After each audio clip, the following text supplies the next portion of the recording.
yang kedua, yaitu tentang besaran vektor. Ya. Jadi, saudara-saudara, ketika kita membahas materi tentang besaran dan satuan, maka kita kembali ingat lagi apa sih besaran itu. Jadi besaran itu adalah segala sesuatu yang bisa kita ukur dan bisa kita nyatakan dengan angka. Itu namanya besaran. Maka sesuatu yang bisa kita ukur dan kita nyatakan dengan angka itu bisa kita bagi-bagi berdasarkan asal-usulnya. Nah, kalau kita membagi besaran berdasarkan asal-usulnya, maka besaran dibagi menjadi dua. Ada besaran skalar, ada besaran pokok, dan ada besaran turunan. Ya, itu kalau kita membagi besaran berdasarkan asal-usulnya. Apa itu besaran pokok? Besaran pokok adalah besaran yang dia berdiri sendiri. Artinya, dia tidak tersusun dari besaran-besaran lain. Kemudian, ada besaran turunan. Apa itu besaran turunan? Besaran turunan adalah besaran yang asalnya dia diturunkan dari besaran-besaran pokok. Yaitu kalau kita membagi besaran berdasarkan asal-usulnya. Nah, sekarang kita akan membagi besaran bukan berdasarkan asal-usulnya lagi, tapi berdasarkan arahnya. Ya, jadi kalau kita membagi besaran berdasarkan arahnya, maka besaran ini kita bisa bagi menjadi dua. Ada besaran yang dia tidak memiliki arah, tetapi dia hanya memiliki besar saja, maka besaran itu namanya besaran skalar. Ya.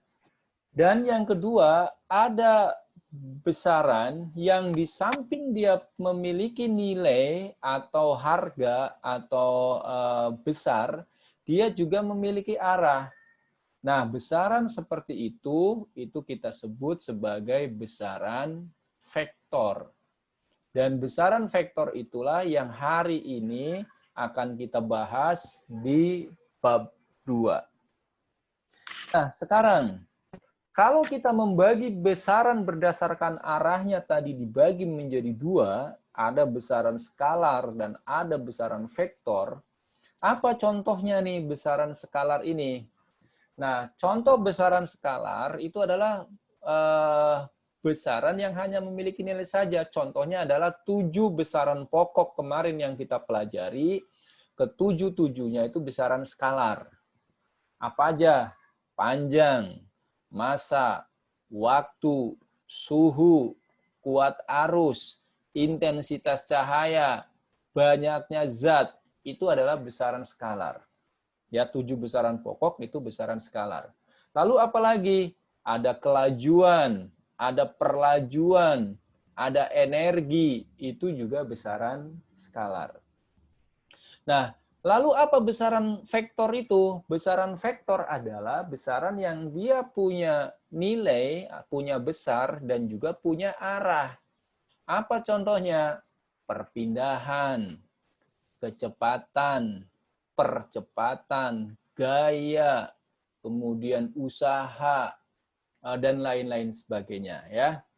Nah, sekarang saya akan memberikan contoh apa yang membedakan antara besaran vektor dan besaran skalar.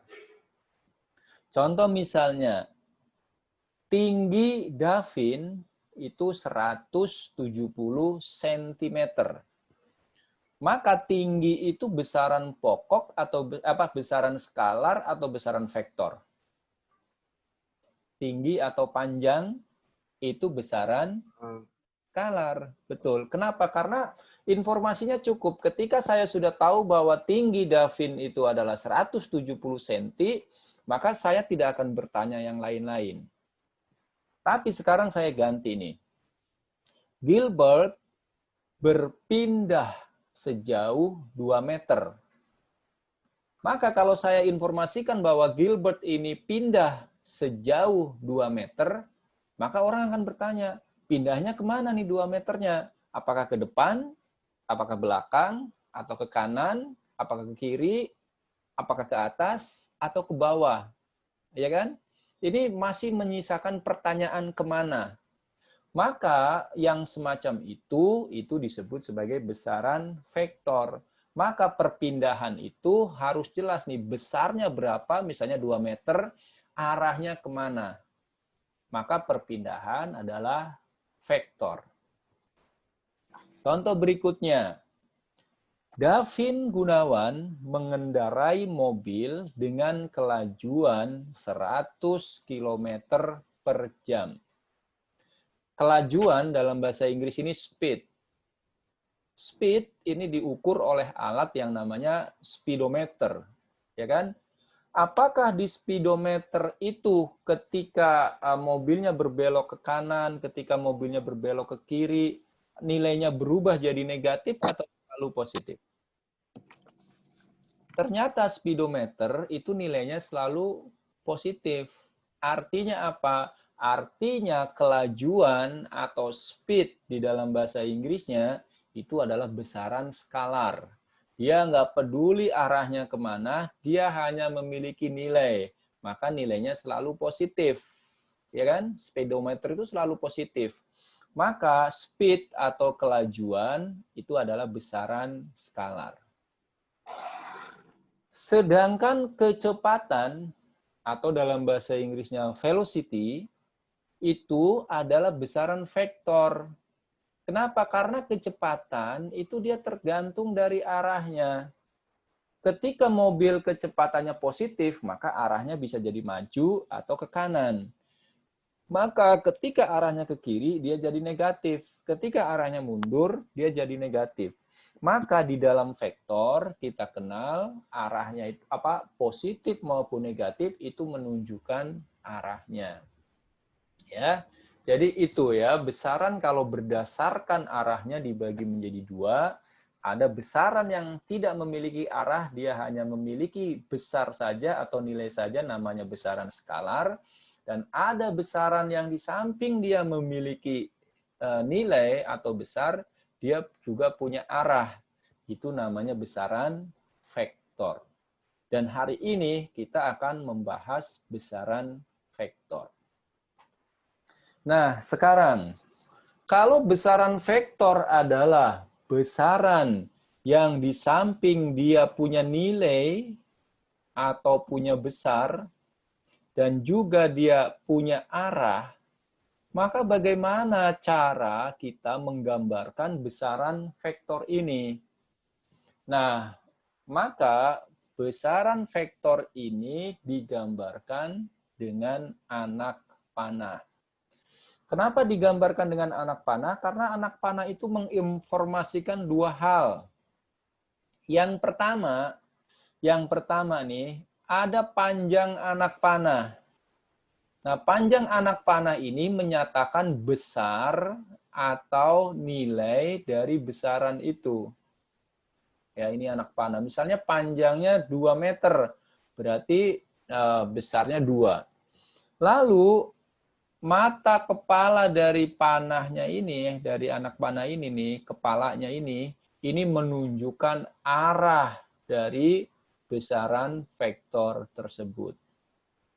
Maka pada anak panah ini kita kenal ada yang namanya pangkal, ini adalah sebagai titik awal atau titik tangkap dari vektor, dan ada kepala yang menunjukkan arah atau tujuan. Ya, jadi sekali lagi, besaran vektor digambarkan dengan anak panah, di mana anak panah itu menginformasikan dua hal. Yang pertama, panjangnya itu menginformasikan besar dari atau nilai dari besaran tersebut, sedangkan mata atau kepala panahnya menginformasikan arahnya di mana. Nah, saudara-saudara sekalian, Davin dan Gilbert, Coba kita lihat nih. Ini ada vektor AB. Artinya bahwa vektor ini besarnya 1 cm, arahnya ke kiri. Ya. Jadi ini dibacanya seperti ini ya. Ini. Lalu kalau misalnya Anda punya vektor CD seperti ini berarti dia arahnya ke kanan, besarnya 5 cm. Jadi vektor CD ini adalah vektor yang nilainya 5 cm, arahnya ke kanan. Nah, Gilbert dan Davin, dua buah vektor disebut sama apabila yang pertama panjangnya sama atau nilainya sama, dan syarat yang kedua arahnya harus sama. Contoh nih, saya punya vektor A, ini saya punya vektor A dan saya punya vektor B. Antara A dan B, kemudian C dan D, ini panjangnya semua sama. A, B, C, D. Tetapi yang dikatakan dua besaran vektor ini sama hanya vektor A dan vektor B. Kenapa? Karena A dan B di samping panjangnya sama, arahnya juga sama. Kenapa A tidak sama dengan C? Padahal panjangnya sama nih, tapi arahnya berbeda nih sudutnya. Maka A dengan C tidak sama. A dengan D ini panjangnya sama, tetapi arahnya berbeda. Maka A dengan D bukan vektor yang sama. Ya, jadi inilah kapan dua buah vektor atau lebih dikatakan sama, yaitu apabila panjangnya, arahnya itu sama. Ya, jadi inilah besaran vektor di mana dia memiliki nilai dan arah dan dia diwakilkan oleh anak panah. Nah, dari sini kita akan coba mempelajari tentang bagaimana cara menjumlahkan besaran vektor, ya, atau mengoperasikan besaran vektor. Jadi besaran vektor ini bisa kita operasikan secara operasi matematik, baik itu penjumlahan maupun pengurangan. Dan kita sekarang akan mencoba untuk bagaimana caranya menjumlahkan vektor dengan menggambar. Nah, maka ada dua metode nih cara menjumlahkan vektor ini dengan menggambar ini. Yang pertama itu dengan metode jajaran genjang, lalu yang kedua dengan metode segitiga.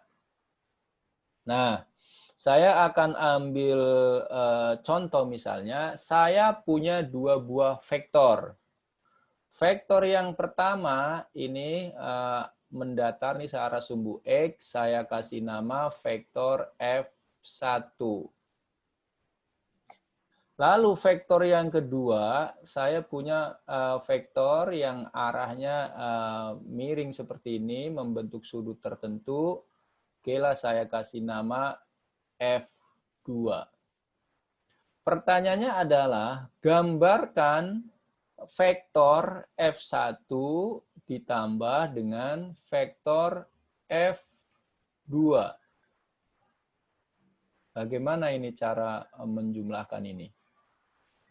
Maka untuk menjumlahkan dua buah vektor F1 dan F2 ini bisa kita lakukan dengan dua cara. Cara yang pertama itu adalah dengan menggunakan metode jajaran genjang. Nah, bagaimana metode jajaran genjang ini? Metode jajaran genjang adalah menggabungkan dua buah vektor pada bagian ekornya. Nah, ini F1 kan ekornya di sini nih. F2 ekornya di sini. Maka F2 ini kita pindahkan ke ekor F1. Sehingga kalau tadi nih F1-nya ke sini nih ke kanan, maka F2-nya kita pindahkan nih F2-nya kita pindahkan ke sini nih. Nah, ini F2-nya ya. Nah, ketika ekor F1 dengan ekor F2 sudah ketemu, maka langkah berikutnya dari kepala F1 nih kita tarik garis yang sejajar vektor F2 nih, tarik garis sejajar sini. Lalu dari kepala F2 kita tarik garis yang sejajar dengan vektor F1. Nah, kalau sudah ketemu di satu titik, maka pertemuan titik ini merupakan letak kepala dari hasil penjumlahan vektor 1 ditambah dengan vektor 2. Nah, ini namanya hasil penjumlahan vektor F1 dengan F2. Dan hasil dari penjumlahan vektor ini kita sebut dengan nama resultan. Disimbolkan sebagai R, maka R ini nilainya adalah F1 plus F2. Ya, jadi inilah cara menggambar penjumlahan vektor dengan menggunakan metode jajaran genjang. Paham sampai sini? Paham. Nah, kalau sudah paham, maka sekarang kita lihat cara yang kedua. Cara yang kedua kita kenal dengan nama metode segitiga. Nah, apa bedanya nih antara metode segitiga ini dengan metode jajaran genjang? Kalau metode jajaran genjang itu menggabungkan antara ekor dengan ekor vektor. Nah, kalau yang namanya metodenya segitiga, itu kita tidak menggabungkan ekor dengan ekor, tapi kita menggabungkan antara kepala vektor dengan ekor vektor.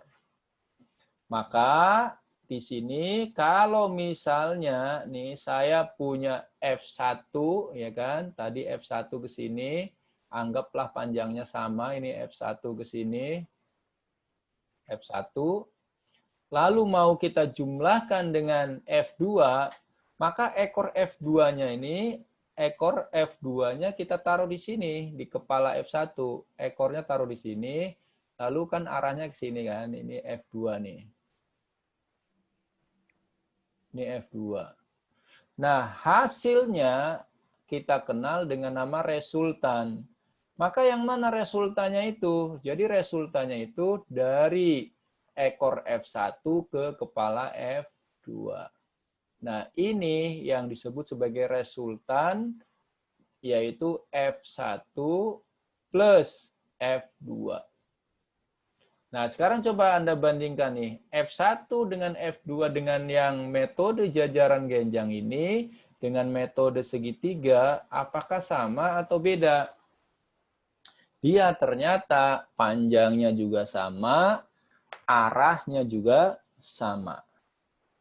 Ini artinya bahwa ketika kita menjumlahkan dua buah vektor, itu bisa kita gunakan dengan metode jajaran genjang tadi yang pertama, di mana kita menggabungkan antara ekor dengan ekor, atau dengan menggunakan metode segitiga atau poligon, di mana kita menggabungkan antara kepala vektor satu dengan ekor vektor yang lainnya. Nah, sehingga hasil resultannya ini sama dia. Oke, paham sampai sini?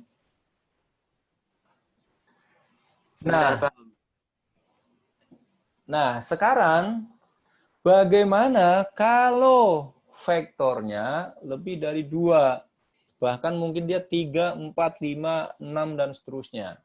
Maka saran saya adalah gunakan metode segitiga, yaitu dengan menempelkan ekor ke kepala vektor. Nah, metode segitiga untuk banyak vektor ini disebut sebagai metode poligon. Oke ya, jadi yang ini sudah belum nih slide yang ini?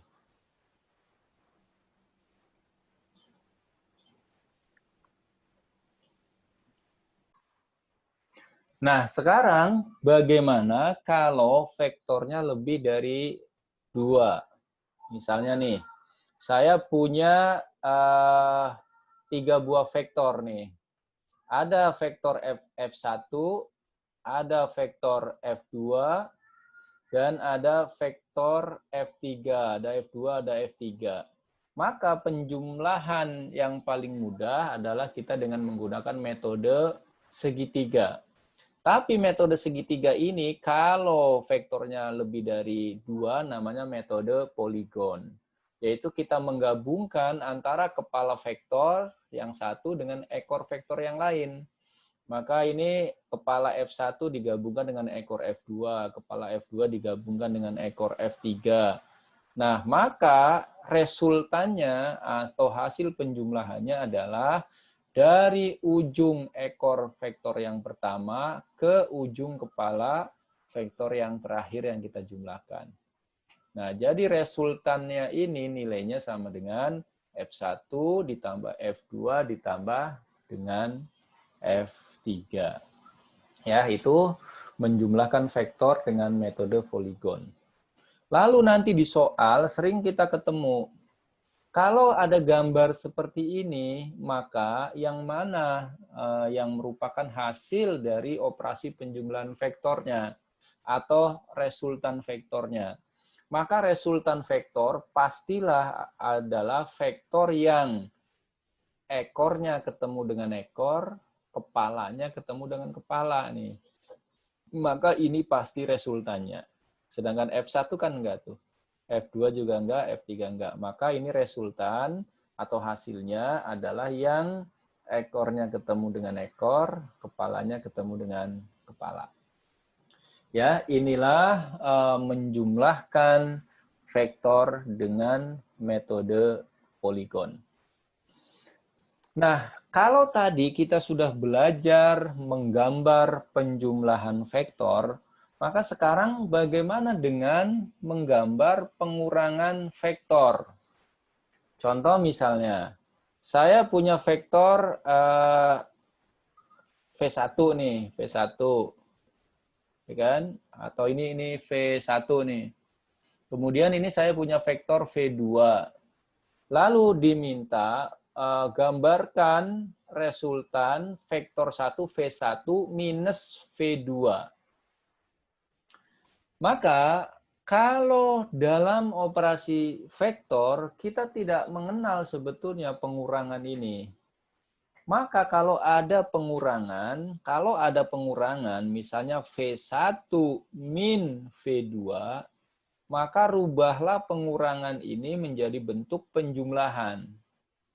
Di mana V1 min V2 artinya adalah vektor 1 ditambah dengan lawan atau negatif vektor 2. Nah, ini ya. Jadi kita rubah bentuknya. Kalau V1 min V2, ini dia akan berubah menjadi V1 ditambah minus V2.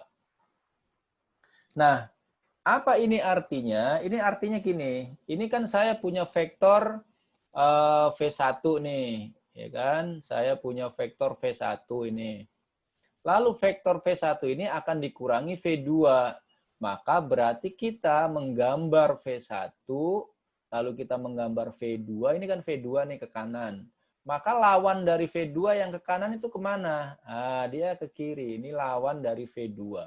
Panjangnya sama, hanya arahnya berlawanan. Ini disebut minus V2.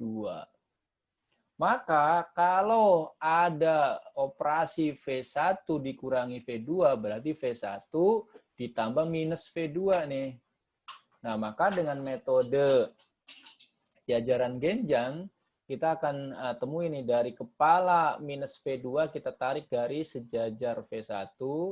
Dari kepala vektor V1, kita tarik garis yang sejajar dengan vektor minus V1, maka inilah resultannya. Nah, sekarang kalau metodenya adalah menggunakan metode segitiga, maka gimana cara menggambarkan pengurangan vektor? Nah, caranya sama ya. Jadi caranya sama. Kalau metodenya adalah metode segitiga, Ini kan ada V1, ini ada V2, maka gambarkan dulu V2-nya di sini nih, ini V2. Ya kan? Ini V2. Maka V2 ini akan kita jadikan lawan dari V2, yaitu minus V2. Kemana arahnya minus V2 itu? Ke sini ya. Nah, ini adalah minus V2. Lalu resultannya kemana? Ini resultannya. Nah, ternyata ini resultannya dengan yang ini panjangnya sama, arahnya juga sama. Hanya yang membedakan, ini adalah menggunakan metode jajaran genjang, yang ini kita menggunakan metode segitiga, yaitu kita aplikasikan pada pengurangan vektor. Oke, sampai sini paham? Paham? Baik. Nah, coba silakan kalau memang mau dicatat sebentar, silakan. Nah, baik ya. Kalau Anda sudah paham dengan metode menjumlahkan vektor ini, maka silakan Anda buka soalnya kalau yang sudah dicetak. Kalau yang belum, boleh dilihat di layar ini ya. Nah, ada soal nomor 1 dan soal nomor 2. Soal nomor 1. Sebutkan 10 contoh besaran skalar. Nah, coba ya, Anda coret-coret dulu soal nomor 1 dan soal nomor 2. Nah, kita akan mencoba menggambarkan resultan vektor yang A dan yang B. Yang A ini gambarkan F1 plus F2. F1-nya seperti ini, F2-nya seperti ini, dia ekornya atau titik tangkapnya ketemu. Maka kalau titik tangkapnya ekornya ketemu begini, kita gunakan metode apa nih? Poligon. Oke, jajaran genjang ya. Jadi caranya dari kepala F1 ini kita tarik garis sejajar dengan F2. Sono tarik ke sana, sejajar dengan F2. Kemudian dari F2 kita tarik garis sejajar dengan F1. Sini kan. Ketemu titik ini, itu adalah letak dari kepalanya. Maka hasil resultannya adalah F1 plus F2, ini dia. Sorry. Ini dia. Ya, ini adalah F1, F2. Ini adalah resultan, di mana resultan ini adalah F1 plus F2. Metodenya adalah metode poligon. Sorry, metodenya metode jajaran genjang ya. Nah, ini contoh yang pertama. Sekarang saya akan kasih contoh yang kedua. Di mana contoh yang kedua ini coba kita lihat nih. Ini vektor X dan vektor Y. Kepala vektor X bertemu dengan ekor vektor Y. Berarti nanti metodenya metode poligon atau segitiga. Nah, hanya saja di sini yang ditanya bukan X plus Y, tapi X minus Y. Maka kalau X minus Y, berarti Y-nya yang kita rubah kan. Kalau ke kanan itu adalah plus Y, maka minus Y itu berarti dia ke kiri. Ya kan, ke kiri sini, ke kiri. Nah, ini namanya minus Y. Nah, sekarang bagaimana kalau X ditambah dengan minus atau lawan Y? Maka kalau kita akan menjumlahkan itu, berarti hasilnya ini nih, dari ekor vektor X ke kepala vektor minus Y, ini kita tarik garis. Nah, ini dia. Ini yang disebut sebagai resultan vektor dari X min Y. Gitu ya. Jadi inilah cara menggambar resultan dari vektor, baik itu menggunakan metode segitiga maupun metode jajaran genjang, dari soal-soal vektor seperti yang tadi sudah dicontohkan di materinya. Nah, sekarang coba kalian kerjakan yang B, C, D, dan E. Nah, kemudian yang E nih, C dikurangi D. Ya kan, ini kan C, ini D, maka Anda harus menggambar minus D-nya. Minus D-nya berarti kemana? Nah, ke sini nih. Ini minus D. Lalu karena ini ekor ketemu dengan ekor, berarti metodenya kita gunakan metode apa?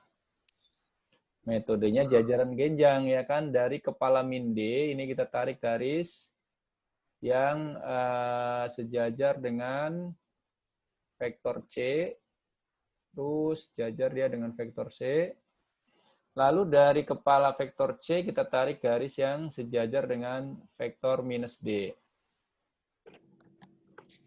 Nah, kalau sudah ketemu begitu, berarti vektor resultannya adalah ini nih, dari sini ke sini. Ya, ini adalah resultan vektor dari C minus D. Oke. Ya, jadi itulah cara menggambarkan penjumlahan maupun pengurangan vektor dengan metode segitiga maupun metode jajaran genjang. Nah, kalau tadi kita mengoperasikan vektor ini dengan menggambar, sekarang kita akan belajar menghitung, ya, menghitung resultan vektor. Nah, apabila Anda memiliki dua buah vektor misalnya, vektor yang A besarnya 5 satuan misalnya, vektor B besarnya 5 satuan, misalnya kayak gini. Maka pertanyaannya, berapa besar vektor A ditambah vektor B? Ada yang bisa jawab dengan sangat cepat? Berapa A ditambah B? 10. Pinter ya. Maka A ditambah B adalah 5 ditambah 5. Dia sama dengan 10. Ini apabila vektornya segaris. Kenapa? Karena A ditambah B artinya ini A nih. A. Lalu ditambahkan dengan B. Berarti resultanya dari ekor A ini sampai terus ke sini ke kepala B. Berarti panjang dari pangkal A ke kepala B ini adalah resultannya, yaitu ini A-nya 5, B-nya 5, maka betul hasilnya 10. Itu cara menghitung resultan vektor apabila dua buah vektornya atau lebih dia berada pada satu garis lurus atau segaris. Nah, sekarang bagaimana kalau dia tidak segaris tapi tegak lurus kayak gini? Boras. Keren. Berarti udah tahu lah ya. Misalnya nih, saya punya vektor B nilainya 4 satuan. Vektor A ini nilainya adalah 3 satuan. Pertanyaannya adalah, berapa besar vektor A ditambah dengan vektor B? Maka betul yang tadi disampaikan oleh Gilbert. Ya, langkah pertama kita gambarkan dulu resultan vektornya kemana. Ini kan ekor ketemu ekor kan, berarti metodenya jajaran genjang. Dari kepala vektor A kita tarik garis sejajar dengan vektor B. Dari kepala B kita tarik garis yang sejajar dengan vektor A. Nah, kalau udah ditarik garis-garis sejajar seperti itu, maka resultannya adalah dari ketemunya ekor ini ke ketemunya perpanjangan kepala ini. Ini kan? Jadi kalau saya gambarkan resultannya kira-kira seperti ini ya. Ini resultannya nih, garis yang hitam ini. Nah, cara mencari resultannya ini, resultan A ditambah B, itu nilainya adalah betul tadi oleh Gilbert Pythagoras. Berarti ini kan B-nya, di sini B4 ya kan. Berarti di sini berapa nih panjang A-nya ini? Ini A sama aja di sini. Nilainya 3. Maka R-nya itu nilainya adalah akar dari A kuadrat plus B kuadrat. Maka kalau ini kita jumlahkan nih, atau kita operasikan, hasilnya akar dari A-nya itu adalah 3, ya kan? 3 dikuadratin, ditambah B, B-nya itu berarti 4 dikuadratin, maka 3 kuadrat itu 9, 4 kuadrat 16, 9 tambah 16, 25. Maka akar 25 berapa? 5. Iya. Jadi resultannya adalah 5. Gitu ya.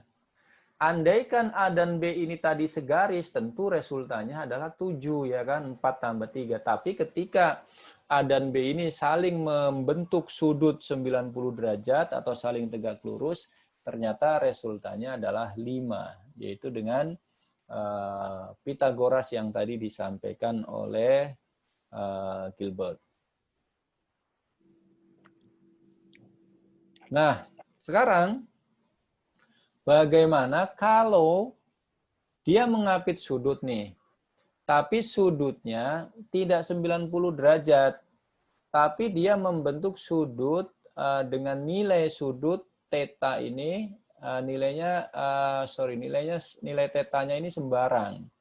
Artinya sembarang itu bukan sembarangan, tapi di luar dari tegak lurus, di luar 90 derajat. Contoh misalnya, saya punya vektor A, saya juga punya vektor B, ya.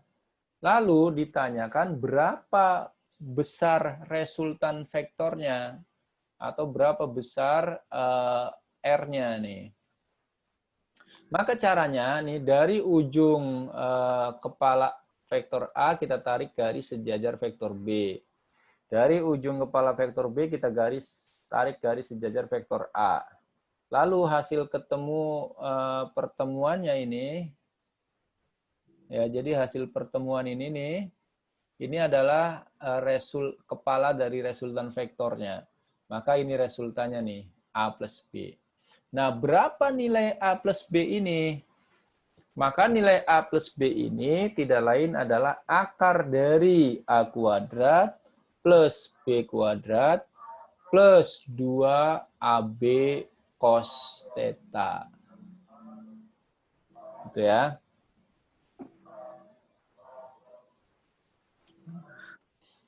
Nah, dari sini tentu Anda bertanya, apa itu cosinus? Apakah sudah belajar trigonometri di matematik? Ada sinus, cosinus, tangen? Belum ya? Belum. Baik. Kalau belum, kita sekarang akan sedikit berkenalan dengan apa itu sinus, apa itu cosinus, dan apa itu tangen. Ya. Nah, ini supaya kita terbiasa dengan istilah ini, maka saya ganti aja Z-nya itu adalah R ya. Ini Z-nya R. Maka Z itu R.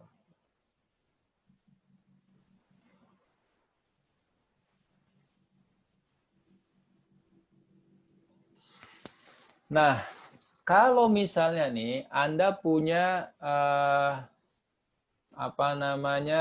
sebuah vektor X, ya kan? Kemudian di sini Anda punya vektor Y. Maka Y ini bisa saya pindahkan ke sini kan? Karena panjang Y ini sama dengan Y ini. Lalu dia membentuk sudut alfa atau theta tuh. Sudutnya sudut theta nih, theta.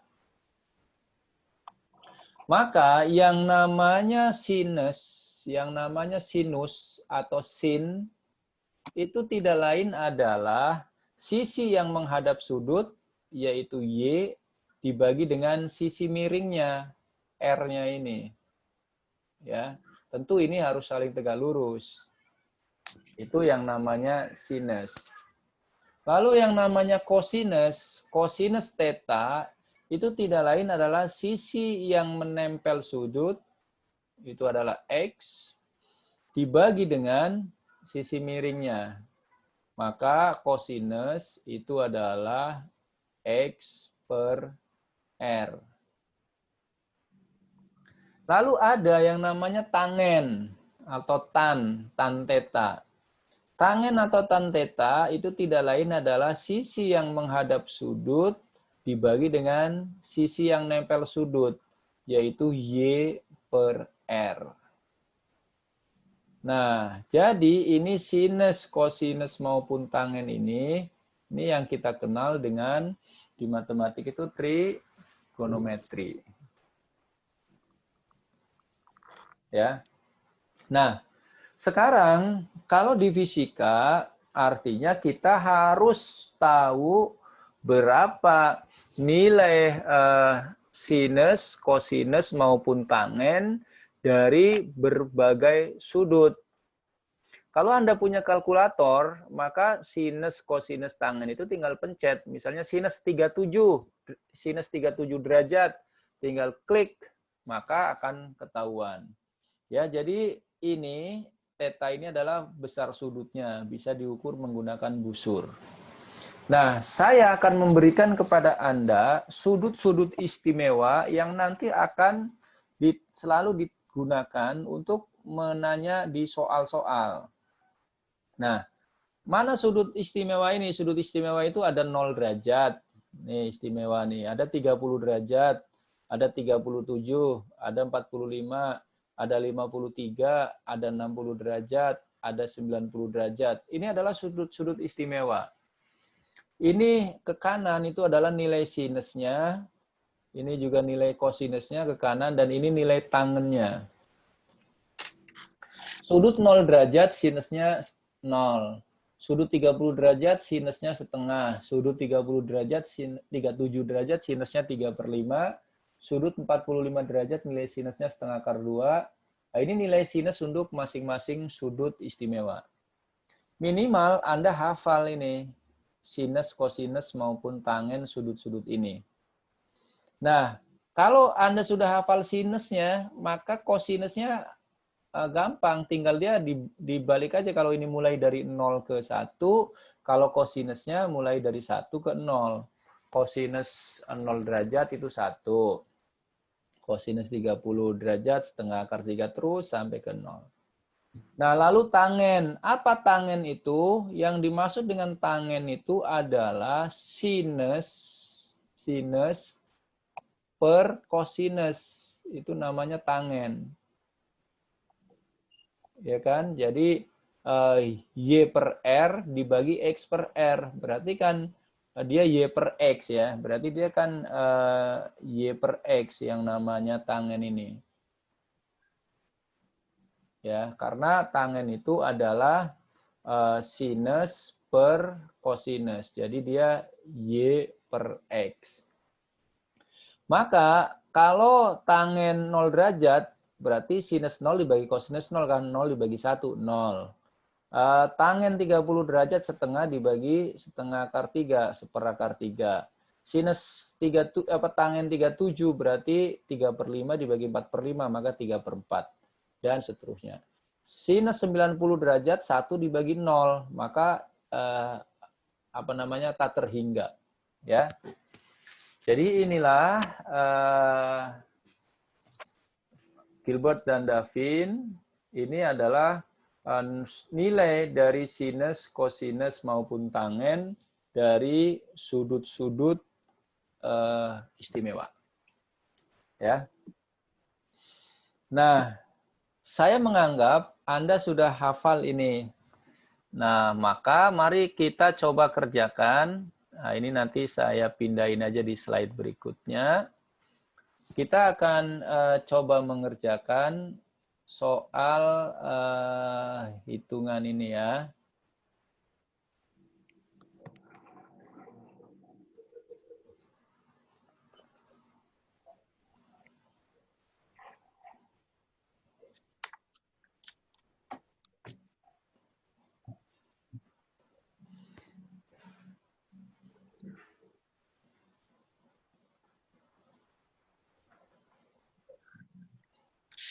Bentar, kenapa ini nggak muncul nih?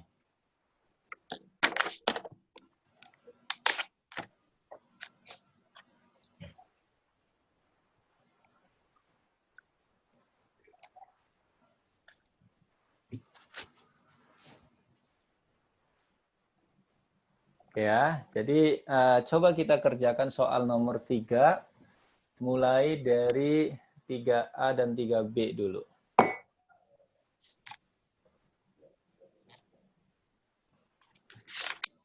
Oke ya, jadi nomor 3 yang A sudah gampang ya, tinggal memasukkan angkanya, kita dapatkan hasilnya yaitu 23,4. Nah, sekarang gimana nih kalau soalnya dibalik? Yang ditanya bukan resultannya, tapi justru yang ditanya itu adalah sudutnya. Dua buah vektor kecepatan masing-masing, V1-nya adalah 20, V2-nya juga 20. Dia mengapit sudut θ. Resultanya 20 juga. Pertanyaannya berapa sudut θ-nya? Kalau V1 ditambah V2 hasilnya juga, kalau 20 ditambah 20 hasilnya juga 20 juga. Maka berapa sudut apitnya? Nah, gimana itu kalau kayak gitu? Maka Anda gunakan masih rumusnya sama kayak gini kan, hanya mungkin bukan pakai F, tapi dia pakai V. Coba kalian hitung dulu, nanti dapat nilai cosinusnya itu nilai cosinusnya berapa. Kalau nilai cosinusnya dapat, misalnya, nilai cosinusnya 1, berarti sudutnya 0 derajat. Nilai cosinusnya 0, berarti sudutnya 90 derajat. Nah, sekarang coba Anda cari dulu.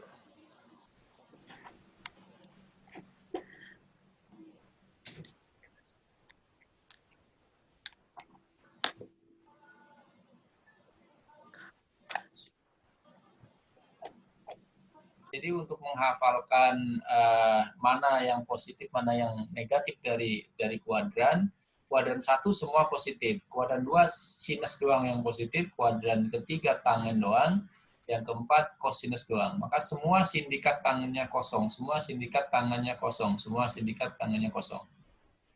Nah, sekarang saya melihat si Gilbert menemukan bahwa nilai kosinus θ-nya berapa? Minus Setengah. minus setengah. Sedangkan di sini sudut yang nilai kosinusnya minus setengah nggak ada, adanya kosinus, nilai kosinusnya setengah. Kalau setengah sudutnya 60 derajat. Maka kalau minus setengah, jadi berapa sudutnya kalau minus setengah? Maka lihat, di kuadran ke-1 semua positif. Di kuadran kedua hanya sinus yang positif, berarti kosinusnya negatif, ya kan? Maka kalau Anda dapatkan nilai kosinus setengah itu adalah 60, maka nilai kosinus minus setengah berarti kosinus yang nilainya min setengah tidak lain adalah, lihat nih kuadran kedua ini, kan kosinusnya negatif. Kuadran kedua itu batas akhirnya 180. Maka 180 dikurangi tadi kosinus yang nilainya setengah berapa? 60, ya kan? Dikurangi 60. Jadi hasilnya sudutnya adalah 120 derajat. Nah, untuk membuktikan, Anda boleh pakai kalkulator. Coba nilai kosinus 120 derajat pasti minus setengah. Ya, jadi ini yang dikerjakan oleh Davin dan Gilbert tadi, sudah mendapatkan nilai kosinus tetanya ada minus setengah, maka theta adalah inverse atau lawan dari kosinus yang nilainya minus setengah, yaitu 120 derajat. Ya, jadi itu bisa Anda buktikan bahwa nilai kosinus 120 derajat itu minus setengah dari kalkulator.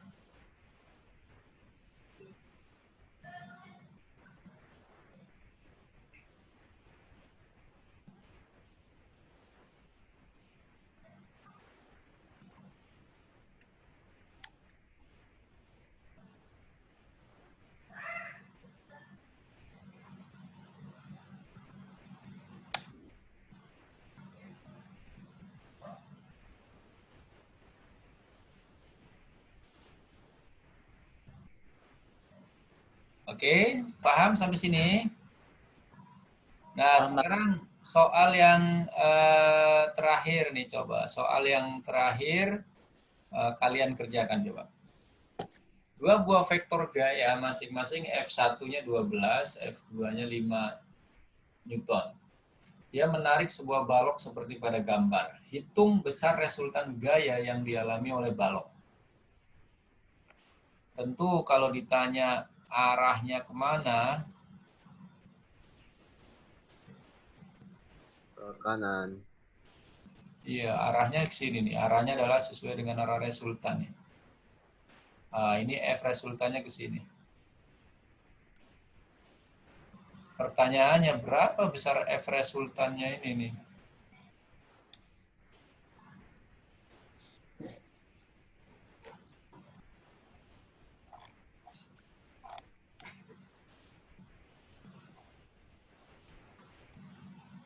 belas, Pak.